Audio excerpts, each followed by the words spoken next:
Tinong din na nakita ko binabantayan ko eh. Yun yan? Tinong hinat kay Kim. Silaw na yung ulo.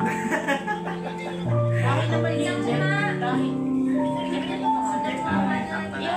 Nadagdagan na. Yun. Nadagdagan din sa ginagawa mo na. Nalaka na lang. Dahil naman nila, dahil yung papa nila, gano'n din eh. Ako. Sanay na sanay, walang babaan eh. Ah, nainom din siya. Opo. Ayaw niya ba ng magpatalo? Ayoko ng gin, gusto ko red horse. Red Horse, mas matapang yung Red Horse, mas okay yan. Ate.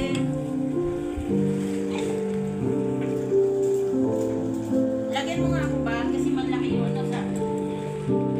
Wala na kasi ako Hindi magawa. pala. Alam mo, anak eh. Ay, Makagalitan ka na sana ni Banang, ready na si Banang